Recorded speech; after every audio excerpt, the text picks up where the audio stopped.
오늘은 사도행전 14장 8절로 18절의 말씀을 우리 함께 받겠습니다. 사도행전 14장 8절로 18절 말씀 함께 보겠습니다. 루스드라에 발을 쓰지 못하는 한 사람이 앉아 있는데 나으면서 걷지 못하게 되어 걸어본 적이 없는 자라.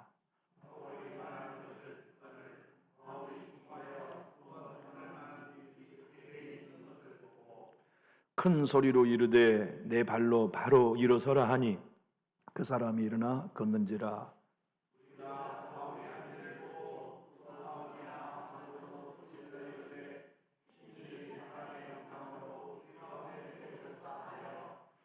바나바는 제우스라 하고 바울은 그 중에 말하는 자이므로 헤르메스라 하더라.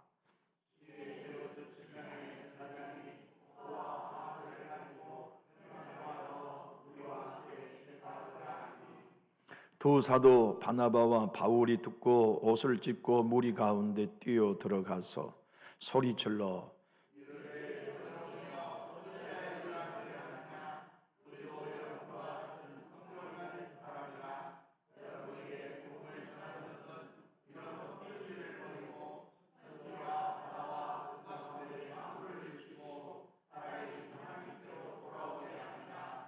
하나님이 지나간 세대에는 모든 민족으로 자기들의 길들을 가게 방임하셨으나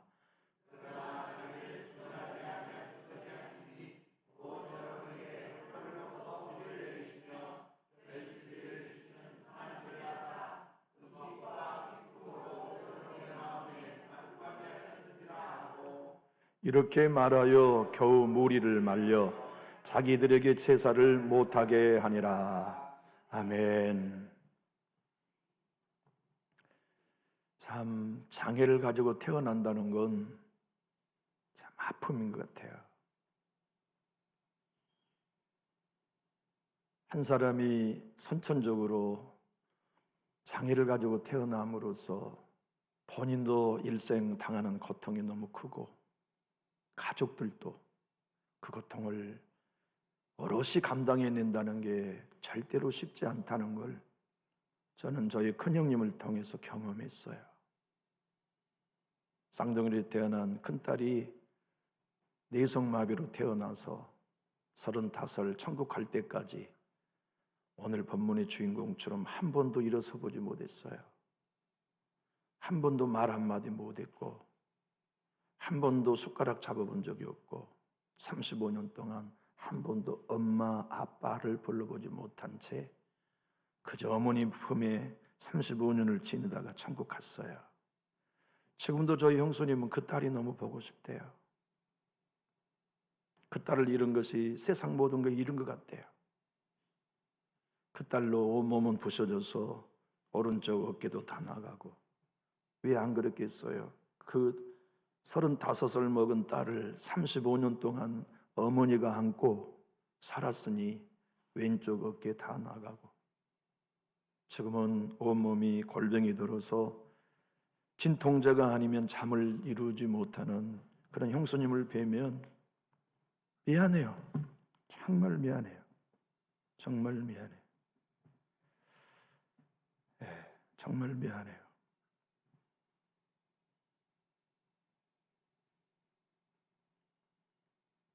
이번에 설에 제 자녀들에게 얘기했어요. 얘들아, 이제 할머니, 할아버지 다 돌아가셨으니까 제일 큰 아빠가 이제 할머니다, 할아버지다. 그러니 너희들은 평생 동안 큰아버지, 큰할머니, 큰어머니를 섬겨라. 너희들 다 10만 원씩 보내라. 가지고 내 10만 원씩 걷고 제가 10만 원 보태가지고 장형 댁에 가서 큰 절을 올리고 50만 원 드리고 왔어요. 형님, 형수님, 늘 고맙습니다. 형님과 형수님은 이제 제 어머니, 제 아버지이십니다. 나 이거 드리고 싶어서 나 이렇게 빨리 왔습니다. 우리 애들이 형님, 형수님께 용돈을 모아 드리라고 해서 가지고 왔습니다. 참 평생 동안 그 딸 아이 하나 쌍둥이로 아이를 낳았는데 둘째는 못 키웠어요. 그래서 저희 어머니, 아버지, 친할머니, 할아버지가 그 핏덩이를 데려다 고등학교를 졸업할 때까지 키웠거든요. 장애가 된 아이 놓고 어떻게 다른 자식을 키우겠어요? 그러니까 제 큰 조카는 엄마, 아버지가 두 분이었던 거예요. 할머니, 할아버지도 엄마, 아빠였고 친엄마, 아빠도 엄마, 아빠였고.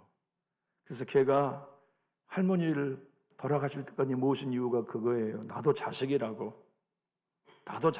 그래서 할머니, 할아버지를 그놈이 모셨어요. 아니, 할머니를 그놈이 모셔서 병수발을 다 하다가 천국에 안내해 드렸는데, 오늘 이 본문의 주인공도 봐보세요. 한 번도 걷지 못한 장애를 가지고 살았으니 아픔이 얼마나 많았겠어요. 왜 걷고 싶은 마음 없었겠어요? 나도 걷고 싶다. 나도 등산 가고 싶다. 나도 학교 가고 싶다. 친구들 또래와 함께 성장하는 과정을 다 거쳤을 터인데 그런 아쉬움, 그런 간절함이 왜 없이 살았겠어요? 나도 사랑하고 싶다. 나도 애인과 함께 가정을 이루고 싶다 하는 마음, 그도 있었겠죠. 그의 형편이 어떠했는지는 성경에는 기록되어 있지 않아 모르지만 아마 엄마 아빠는 그놈 하나 거쳐보기 위하여 영한 의사라고 한 의사는 아마 다 찾아다녔겠죠. 이 의사 한번 만나면 일어날 수 있을까? 저 좋은 명의 처방 한 번대로 해보면 걸을 수 있을까? 엄마 아빠의 마음이 그렇게 애달팠겠고 본인은 오죽했겠어요. 그런데 그날따라 이상하게 사도 바울이 설교하는 이야기가 이 안진병의 마음속에 들려오기 시작해요. 몇 사람이 사도 바울의 설교를 들었는지는 모르지만 분명 많은 군중이었을 거예요. 사도 바울의 설교가 힘이 있었고 권세가 있었기 때문에 사람들은 계속해서 더 모여들고 숫자는 많아졌겠죠. 그런데 이상해요. 이 안진병이가 복음을 들었는데 가슴이 뜨거운 거예요. 이 안진병이가 지금껏 수많은 연설자들 소피스트의 이야기도 들었고 감동을 받았지만 이번처럼 내 영혼이 살아 움직이는 것 같은 감동은 처음 받아봤어요. 예수의 이야기로 죽었다가 십자가에 죽었다가 피를 흘려 죽었고 그 피를 힘입는 자는 죄 용서를 받는다는 복음을 들을 때 그의 마음에 믿음이 생겨나기 시작한 거예요. 그는 죽은 자 가운데서 살아나서 부활하셨다. 하늘나라 승천하여 하나님 우편에 앉아 계신다. 지금도 그 이름을 입으면 구원받는다는 복음을 들을 때 그의 안에 믿음이 자라나기 시작해요. 그리고 오늘 보면은 그가 구원 얻을 만한 믿음이 생겼다고 성경은 증언해 주어요. 참 놀랍죠? 사도 바울이 수많은 군중들 속에 그 사람만 눈에 들어온 거예요. 그래서 바울이 그를 주목해서 봅니다. 주목하여 보았다는 것은 시선을 고정했다는 얘기예요. 제가 설교하다가 우리 박장로님을 10초 동안 20초 동안 장로님만 쳐다보면 부담되실 거예요. 그렇지 않겠어요? 김희태 장로님을 제가 1분 동안만 쳐다보면 설교한다면 저 양반이 왜 저러나 긴장되실 거예요. 아마 그 안진병이도 그랬을지도 모르겠어요. 사도 바울이 설교는 하는데 계속 입은 말을 하는데 눈은 자기에게 고정되어서 움직이지 않는 거예요. 성령님께서 사도 바울의 마음과 생각과 눈을 조장하셔서 그 안진병이를 향하여 주목하게 보시고 시선을 고정하는데 사도 바울의 눈에 보여요. 이 사람 안에 구원을 얻을 만한 믿음이 생겼구나. 하나님이 오늘 복음을 들을 때 이 사람 마음속에 구원을 얻을 만한 믿음을 지금 심어 놓으셨구나. 그래서 곧바로 명령합니다. 내 발로 지금 일어나라. 그리고 그는 그 자리에서 일어나 걷고 뛰는 기쁨을 경험하게 된 거죠. 여러분, 이 이야기는 우리의 이야기예요. 성경의 모든 이야기는 성경의 이야기로만 읽어서 우리에게 유익하지 않아요. 성경의 모든 사건이 내 사건이고 성경의 모든 주인공이 나라는 것을 대비하여 하나님의 말씀을 읽고 들어야 우리에게는 생명을 얻을 수 있죠. 우리도 안진병이 아닙니까? 나면서부터 안진병이, 하나님을 아버지로 부르지 못한 영적 안진병이, 예수를 나의 구주로 부를 수 없는 영적인 안진병이가 우리였죠. 그런데 말씀을 들을 때 우리 안에 구원받을 만한 믿음을 주셔서 우리는 예배자의 자리에 앉아 있어요. 여러분, 용서해야 되는 줄 알면서도 용서되지 않는 가슴앓이 해본 적 있으시나요? 우리는 그렇게 사랑에 대하여 앉은 병이에요. 순종하고 싶어, 다 알아요. 항상 말씀이 순종을 요구하고 순종을 명령하니 나도 순종해야 되겠다는 아는데 순종이 안 되는 장애, 안진뱅이로 살아본 적 없나요? 기도하고 싶고 기도의 자리에 나가고 싶지만 기도가 안 되는 안진뱅이. 예배당에 나와 있지만 예배가 내 영의 생명으로 와닿지 않는 예배의 영적 안진뱅이. 성경을 읽지만 성경의 내용이 글은 글일 뿐 내 안에 생명으로 하나님의 음성으로 전혀 들리지 않는 영적 안진뱅이일 때가 우리가 많죠. 그때 우리들은 고민합니다. 어떻게 하면 내가 일어날 수 있을까? 어떻게 하면 내가 영적 안진뱅이 예배의 삶을 청산할 수 있을까? 우리는 대부분 그런 걸 해소하기 위하여 기도원에 가죠. 기도원에 가서 박수치고 찬양하고 강사님의 설교를 듣고 아멘 아멘 외치다 보면 카타르시스를 경험해요. 그러고 나면 이제 내가 살 것 같아요. 이 영적 안진뱅이에서 일어설 것만 같아요. 그러나 한 주간이 지나고 2주간이 지나면 또 예전의 모습 그대로에 머물러 있는 우리를 발견하게 돼요. 변화되지 않았어요. 도대체 이 주인공이 우리의 얘기라면 우리가 영적인 안진병이, 기도의 안진병이, 예배의 안진병이, 성령의 안진병에서 걷고 뛸 수 있는 길이 뭔가? 하나님은 오늘 말씀합니다. 여러 가지 모색하지 마라. 네가 구원 얻을 만한 믿음이 있다면 지금 당장 일어나 걸으라고 명령하실 때 아멘 하면 일어나면 되는 거예요. 그것이 복음이 우리에게 요구하시고 명령하는 승리의 비결이에요. 우리 계산해서 믿음 커지는 거 아닙니다. 일어나라고 명령하면 일어날 때 믿음이 커져요. 일어나 지금 당장 일어나라고 명령하면 나 한 번도 걸어본 적 없는데요. 왜 그 생각 안 들었겠어요? 이러면 생각해 보십시오. 지금까지 한 번도 걸어본 적이 없다니까요. 그런데 일어나, 지금 일어나 걸어라. 당신 나 지금 놀리는 거야? 얼마든지 반응할 수 있죠. 그렇게 생각할 수 있지 않았겠어요? 아니 나는 한 번도 걸어본 적이 없기 때문에 당신이 지금 나에게 하는 말이 뭔 말인지 나는 도무지 모르겠어요 라고 반응할 수 있을 터인데 구원을 얻을 만한 믿음이 생기면 그런 모든 사람의 생각을 내려놓고 일어날 수 있을 것 같아 일어나는 겁니다. 구원 얻을 만한 믿음이 역사하고 작동하면 그냥 한 번도 안 해본 기도이지만 주여 외쳐지는 거예요. 믿음을, 구원을 얻을 만한 믿음이 우리에게 있다면 우리 모두가 다 함께 예배의 성령의 감동을 오늘 내가 받을 거라는 확신이 들고 영적인 싸움을 싸울 때 믿음을, 구원을 얻는 믿음이 우리에게 나타나면 어둠의 영이 예수님 이름 앞에 오늘 굴복될 것이 믿어지고, 그래서 구원을 얻는 믿음은 여러분과 저에게 있다면 오늘 이 시간 일어나 걸으면 되는 거예요. 새벽에 나와서 그 순간 믿음, 구원을 얻을 만한 믿음으로 일어나 걷고 고백하는 삶, 그것이 곧 예수 믿고 복음을 소유한 여러분과 제가 다시 걷고 뛸 수 있는 복이라는 사실을 오늘 성경은 우리에게 말씀해 주시죠. 사랑하는 교우 여러분, 계산하지 마십시오. 주저앉지 마십시오. 어떤 조건이 형성이 되면 내가 일어날 거라는 인간적인 방법도 내려놓으십시오. 여러분에게 구원을 얻을 만한 믿음을 우리 주님이 주셨다면 주님이 명령한 순간 지금 일어나면 됩니다. 지금 아멘하여 반응하면 주의 능력이 우리도 걷게 하실 줄로 믿습니다. 여기 걷는다는 헬라의 원어는요, 스프링처럼 솟아난다는 뜻이에요. 아마 그가 그랬을 것 같아요. 한 번도 걸어본 적이 없는데 설교가 너무 뜨거워요. 이 양반이면 나 일으킬 수 있을 것 같네. 그에게 구원 얻을 만한 믿음이란 나를 걷게 할 수 있을 것이라는 믿음이었다고요.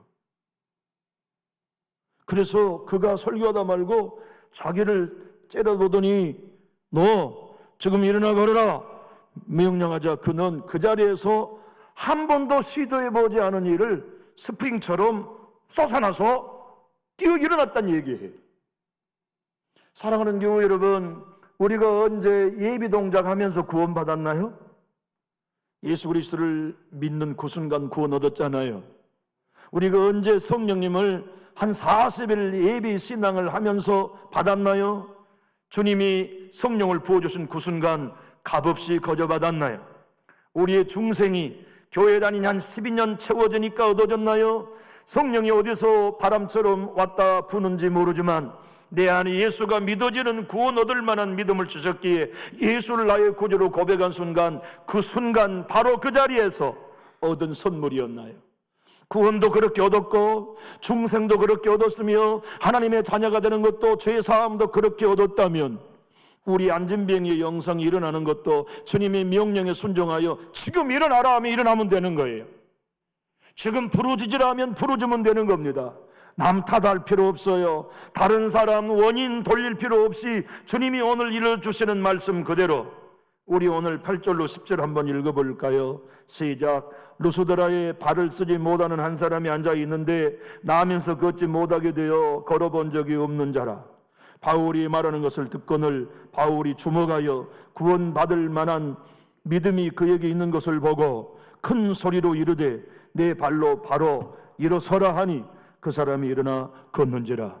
오늘 이 자리가 일어나 걷는 여러분이 복이 있게 되기를 예수님 이름으로 축복합니다. 언제쯤 될까?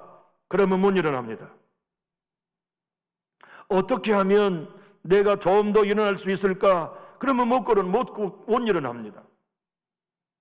여기 나면서부터 걷지 못했단 말은 헬라의 원어의 의미는 태어나는 엄마의 모태에서부터 못 걷는 장애자였다는 뜻이에요. 우리말로 말하면 선천적인 거죠. 그래, 똑같은 이야기를 사도행전 3장 1절 2절도 고백합니다. 제9시 기도 시간에 베드로와 요한이 성전에 올라갈 새 나면서 못 걷게 되니 그도 일어났어요. 누가 사도는 의사였잖아요. 사도행전은 누가 사도가 기록했는데 이 두 사건은 공통점이 있다는 것을 보여주어요. 성경을 읽는 독자들에게, 우리에게. 그게 뭐냐면 두 사람 다 말씀 들을 때 구원받을 만한 믿음이 생겼다는 걸 얘기해요. 두 사람 다 사도가 주목하여 보았다는 뜻이에요. 여러분, 복음을 전해보는 사람은 알아요. 강단에 선 설교자는 알아요. 여기 1000명이 앉아있다 해도 10,000명이 앉아있다 해도 구원받을 만한 믿음으로 말씀을 듣고 있는 이가 누군지 강단에 서면 보여요. 강단에 서면 은혜 받고 있는 심령이 어떤 심령인지 보여요. 강단에 서면 성령 안에 있는지 그렇지 않은지가 보여요. 눈은 나를 보고 있지만 마음까지 열려 있는지, 예배당에 몸은 와 있지만 심령까지 열려 있는지는 강단에 서보면 다 보여요. 그래서 베드로 사도도 설교 시간에 나면서 못 걷게 된 그를 주목하여 보고, 바울 사도도 나면서부터 못 걷게 된 안진뱅이를 주목하여 보았다는 소수를 누가서도는 똑같이 하고 있어요. 사도행전 3장 4절 베드로가 요한과 더불어 주목하여 이르되 우리를 보라. 왜냐하면 그 안진뱅이에게는 구원받을 만한 믿음이 있다는 것을 베드로 사도의 눈에 보였던 거예요. 아니, 오늘 여러분과 제가 읽은 말씀도 똑같아요. 여기 오늘 본문의 주인공 역시도 자기 자신이 걷지 못한 사람이었지만 바울의 설교를 들을 때 자기 안에 구원받을 만한 믿음이 생긴 걸 바울이 주목하여 보고 그에게 명령한 거죠. 지금 일어나 걸으라. 여러분, 우리는 본문을 보면서 더 넓은 환경, 그 자리를 연상해 볼 수 있어요. 안진뱅이가 그 한 사람이었을까요? 병든 사람이 그 한 사람뿐이었을까요? 문제 가지고 온 사람들이 그 한 사람뿐이었겠냐 말이에요. 거기에는 안진병이만 있는 게 아니라 소경도 있었을 거예요. 중풍병자도 거기 있었겠죠. 나병 환자도 있을지 몰라요. 갖가지 많은 질병들을 가지고 온 사람들이 많았지만 바울 사도의 눈에는, 베드로 사도의 눈에는 복음을 들을 때 구원받을 만한 믿음이 있는 사람만을 주목하여 그에게 명령한 거지요. 자리를 들고 일어나라. 베드로가 외쳤던 것처럼 사도 바울은 일어나 걸으라고 외친 놀라운 선언을 그들은 주목받은 하나님의 사람들을 통하여 일어나 걷고 뛰는 복을 경험한 거죠. 그들이 들었던 것은 오직 예수 복음이 전부였어요. 사도행 13장 37절로 39절은 사도 바울이 그 전에 있었던 복음 설교를 기록해 놓고 있지요. 함께 읽어봅시다. 시작. 하나님께서 살리신 이는 썩음을 당하지 아니하였나니 그러므로 형제들아 너희가 알 것은 이 사람을 힘입어 죄사함을 너희에게 전하는 이것이며 또 모세 율법으로 너희가 의롭다 하심을 얻지 못하던 모든 일에도 이 사람을 힘입어 믿는 자마다 의롭다 하심을 얻는 이것이라. 바울은 거기서도 이것밖에는 설교하지 않았을 거예요. 그런데 이 설교를 들을 때 그의 안에 믿음이 들어왔어요. 구원을 받을 만한 믿음이 들어온 겁니다. 복음을 들을 때, 말씀을 들을 때 그에게 이 믿음이 들어온 거예요. 그래서 그가 걷고 뛰며 하나님 찬양했겠죠. 예수님의 이름 찬양했겠죠. 그런데 그곳에서는 시외에 제우스의 신전이 있었고 헤르메스의 신전이 있었는데 그 제사장들이 황소와 화환을 끌고 온 거예요. 우리 제우스 신이 이곳에 임재하셨다. 그래서 바나바를 제우스 그리고 절하고 황소를 바쳐 제사하려고 하는 거예요. 헤르메스는 여러분이 아시는 것처럼 제우스의 대변자 아닙니까? 그러니까 자기들이 볼 때 바나바는 가만히 무게 잡고 있고 제우스, 바울은 말하고, 그러니까 헤르메스라고 생각하고 황소를 잡고 화환을 드리면서 제사하려고 하니까 바울과 바나바가 옷을 찢으며 이러지 마라. 우린 너희와 성령이 같은 사람이라고 말하면서 지금 너희를 치료한 이는 창조자 하나님이요 예수 그리스도시라는 것을 선포하며 이제 너희 모두가 우상을 버리고 그 창조자 하나님과 예수 그리스도를 믿어 구원받게 하나님이 지금 이 자를 치료했다고 설교한 내용을 오늘 우리가 읽은 거죠. 우리 성경은 지금은 제우스와 헤르메스라고 되어 있지만 예전에 개역 성경은 스스와 헤메라고 번역했었잖아요. 12절을 한번 읽어보면 바나바는 스스라 하고 바울은 그 중에 말하는 자이므로 헤메라 하더라. 지금 개역개정은 제우스와 헤르메스라고 번역했죠. 그런데 개역성경은 그때 이렇게 음독으로 번역했기 때문에 이렇게 번역했었습니다만 분명한 사실은 예수에 관한 얘기를 들을 때 그의 이름을 힘입으면 죄사함을 얻는다. 그의 피를 힘입으면 의롭다함을 얻는다는 복음을 듣는 순간 구원을 받을 만한 믿음이 들어온 겁니다. 쏙 들어왔어. 믿음은 우리의 창작물이 아니에요. 믿음은 우리가 키우거나 줄여들게 할 수 없어요. 믿음은 하나님 것입니다. 믿음은 하나님이 주셔야만 믿어져요. 그러니까 우리가 믿음을 갖고 있다는 것은요, 하나님의 선물을 받고 있는 거예요. 뭐 우리가 남들보다 열정이 있어서 믿음 있는 사람 된 거 아닙니다. 큰 믿음이 있나요? 큰 믿음을 주신 은혜예요. 하나님이. 기도의 응답이 확신되어지는 믿음이 있나요? 여러분 대단해서 그런 믿음 가진 게 아니라 그 믿음을 하나님이 남들에게 안 주신 믿음을 여러분에게 선물로 주신 거예요. 어둠의 영과 싸워 승리할 수 있는 확신이 있나요? 그 믿음이 있나요? 그 여러분 만들어낸 거 아니에요? 하나님이 주신 거예요. 승리할 수 있으려는 확신이나 죄 용서의 확신의 모든 믿음은 우리가 간직한 게 아닙니다. 하나님이 우리 안에 선물로 주신 것들이죠. 여러분 생각해 보십시오. 단순하게 사람의 눈에 보기 해프닝일까요? 황소를 잡아가지고 당신들은 위대하십니다. 제우스요. 당신들은 위대합니다. 헤르메스여라고 제사드리려 할 때 그냥 이것이 해프닝에 지나지 않는 일이었을까요? 바울과 바나바의 영적인 눈에는 이것은 사탄의 장난인 거예요. 우리를 넘어뜨리려고 하는, 우리를 교만하게 하려 하는, 우리의 모든 사역이 하나님의 영광을 회칠하게 하는 이 어둠의 영들의 장난인 걸 알고 옷을 찢은 겁니다. 그리고 이렇게 얘기한 거죠. 이르되 여러분이여 어쩌여 이런 일을 하느냐? 우리도 여러분과 같은 성경을 가진 사람이라. 여러분에게 복음을 전하는 것은 이런 헛된 일을 버리고 천지와 바다와 그 가운데 만물을 지으시고 살아계신 하나님께로 돌아오게 함인데 어쩌여 우리를 신으로 예배하려 하느냐? 우리도 당신들과 똑같은 성경을 가진 사람이고 예수 이름을 힘입어 하나님께 예배하고 있다. 우리 예수 이름 믿고 하나님께 돌아가자 하는 설교가 오늘 본문의 말씀이죠. 어둠의 영은요, 여러분과 제가 일어나 걷게 되는 기적의 현장에도 역사해요.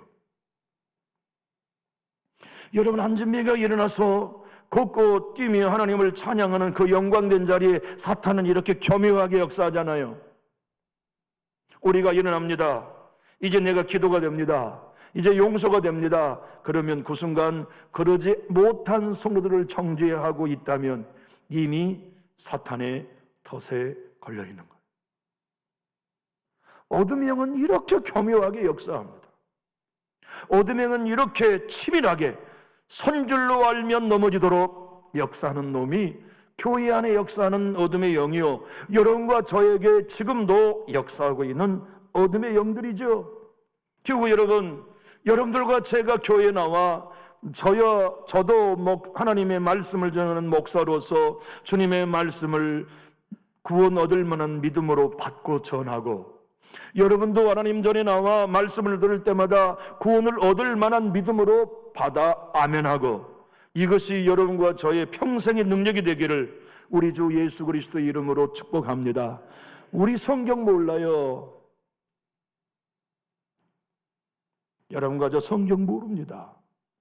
내일 새벽은요, 내일 새벽의 말씀은 여러분의 운명이 걸려있는 말씀을 할 거예요. 그런데 성경 펼쳐놓고 그렇게 설명을 하니까 그 말씀이 그런 말씀이지, 내일 새벽 설교는요, 우리 운명이 결정되는 너무나 중요한 말씀이에요. 제가 하고자 한 말씀은 그겁니다. 그 성경 구절이 그런 뜻인 걸 설명하지 않으면 몰라요. 우리 성경 몰라요.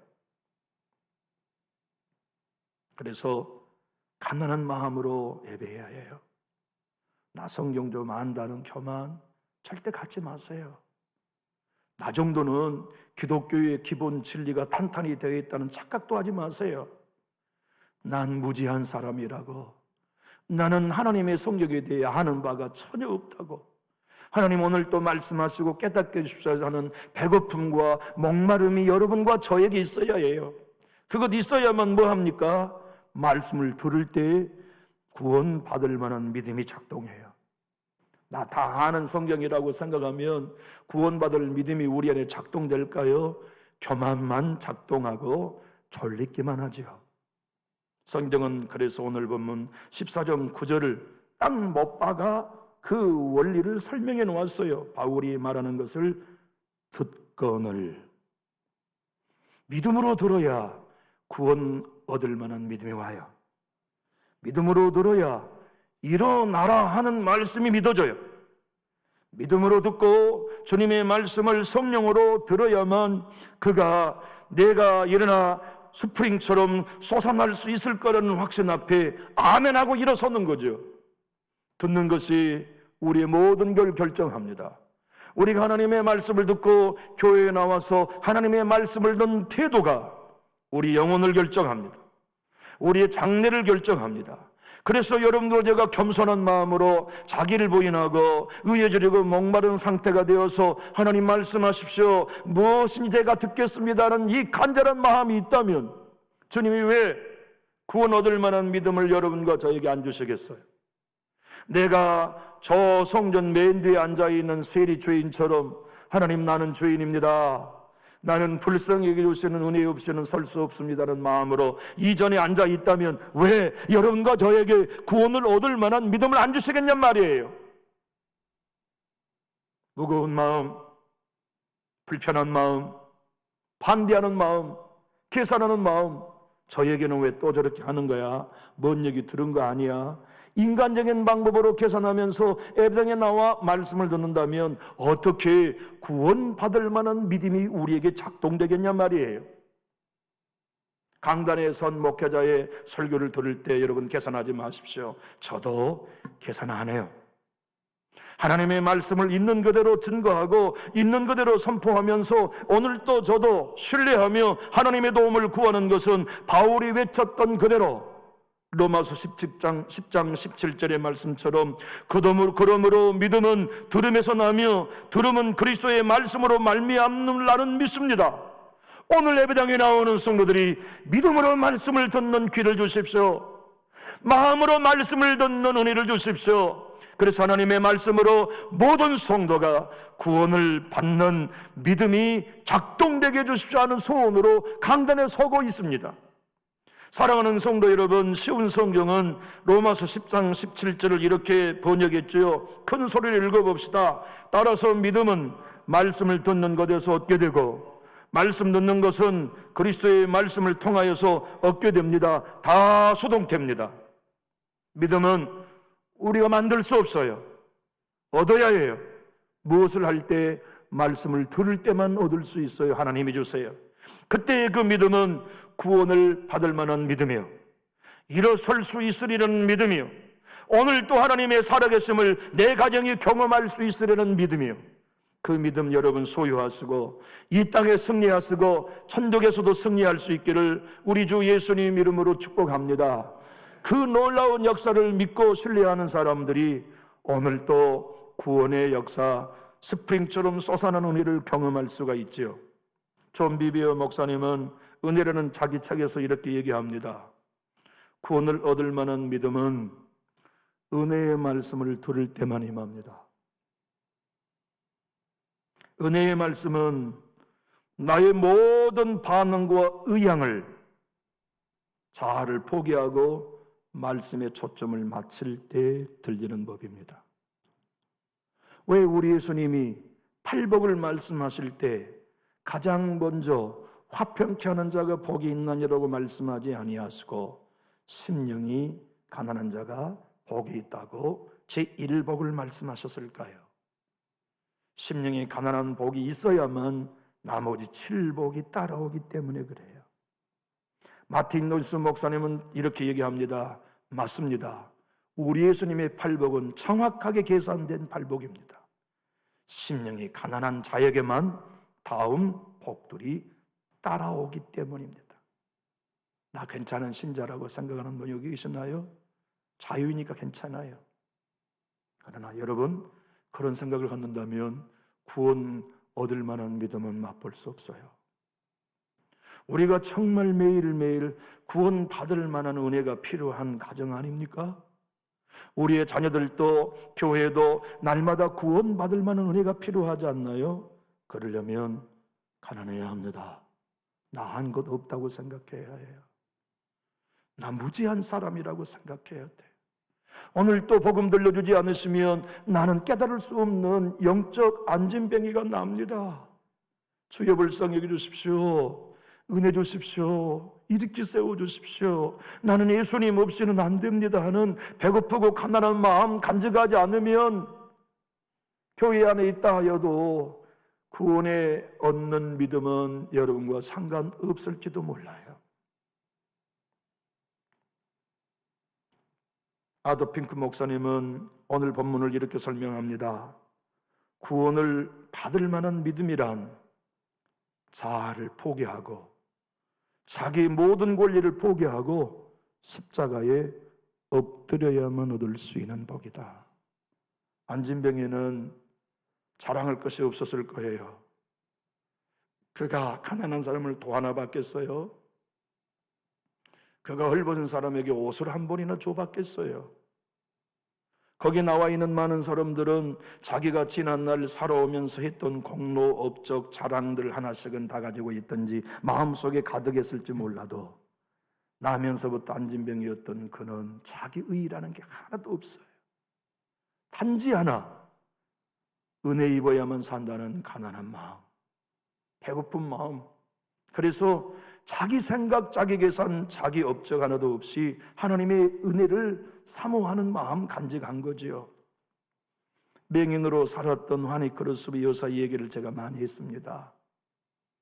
1살 때 아버지가 돌아가시고 맹인이 이미 되어 있는 그 어린 것이 엄마 아빠도 없는 고아가 됐어요. 그래서 친할머니가 키워줬어요.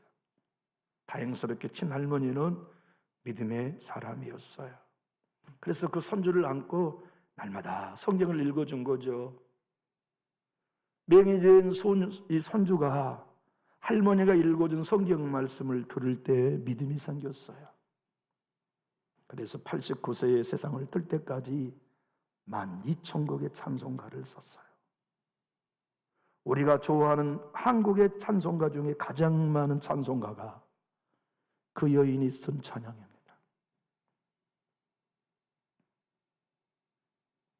세계 기독교에 가장 많은 찬송가를 지은 여인이 화니크로스 여사예요. 그가 54살 때, 55살 때, 4살 때 신시내티에 있는 교회에서 찬양 간증 사역자로 초청을 받았어요. 그런데 그 교회 근방에는 자기와 함께 친하게 지냈던 찬송가 사역자 윌리엄 던이라고 하는 형제가 살았어요. 목사님이 우리 교회 강사님으로 오셨으니 숙소를 내어드리겠습니다 했지만 사양했어요. 내 믿음의 동력자인 윌리엄 던의 집에서 먹고 자겠습니다. 그리고 집회를 끝나고 나면 믿음의 형제와 저녁 늦은 시간까지 이 맹인인 할머니가, 아주머니가 믿음의 형제와 함께 성경을 이야기하고 복음을 이야기하며 하나님의 은혜를 누려요. 그렇게 더는 자기 아래층 집으로 방으로 들어가고 혼자 가만히 침대에 무릎을 꿇고 애웠던 히브리서 10장 22절을 애웠어요. 참마음과 온전한 믿음으로 하나님께 나아가자. 하나님, 제가 내일 또 참마음과 온전한 믿음으로 강단에 서서 하나님께 나가겠습니다. 그런데 하나님의 음성이 들리는 거예요. 딸아, 너는 내 것이다. 여러분, 하나님의 음성을 이렇게 들으면 얼마나 힘이 나겠어요? 맹인인 그 여인이 그 자리에서 무릎을 꿇고 이렇게 기도했어요. 주님, 저는 당신의 것입니다. 제가 주님께 더욱 가까이 이끌리기를 원합니다. 그래서 그때 그가 쓴 시가 주의 음성을 내가 들으니 사랑한단 말이 그때 쓴 시예요. 그건 우리말로 번역되어 있지만 그가 처음 영어로 쓴 이 찬양시를 우리말로 직역하면 이래요. 오 주여, 저는 당신의 것입니다. 저는 당신의 음성을 들었습니다. 당신께서 저를 사랑하신다는 말씀이었습니다. 하지만 저는 믿음이 더 자라기를 원하며 주님께도 가까이 이끌리기를 원합니다. 복된 주여, 저를 더 가까이 이끄소서. 주께서 돌아가신 십자가로 복된 주여, 저를 더 가까이 이끄소서. 주의 귀한 보혈 흘리시는 옆구리로. 교회 여러분, 십자가를 더욱 의지하고 나는 더 주님께 가까이 가기를 원하는 심령은 배고파요, 목말라요. 의에 졸이고 목마른 심령으로 서서 주님의 은혜 없이는 살 수 없는 간절함이 있어요. 안진뱅이들이 그랬고 소경 바디메오가 그랬으며 혈중하는 여인이 그랬고 중풍병자가 그랬어요. 오늘 여기 나는 예배당에 나와서 은혜 없이는 살 수 없는 배고픈 마음으로 내 주님 구원 얻을 만한 믿음을, 치료받을 수 있으리라는 믿음을, 승리할 수 있으리라는 믿음을 말씀 들을 때 내게 주십시오. 주님이 명령하시면 계산하지 않겠습니다. 지금 일어나 걸으라고 하시면 내가 믿음으로 일어나 걷겠습니다는 이 고백을 주님, 내가 언제든지 견지하겠습니다. 나의 삶에 하나님이 힘이 되어 주시고 나의 모든 여정에 당신이 전부가 되어 주십시오. 나는 일어날 것입니다. 이 고백을 가지고 가난한 심령으로 예배하며 주님 전에 출입하는 저와 여러분이 다 되기 원하시면 우리 큰 소리로 아멘 하실까요? 기도하겠습니다.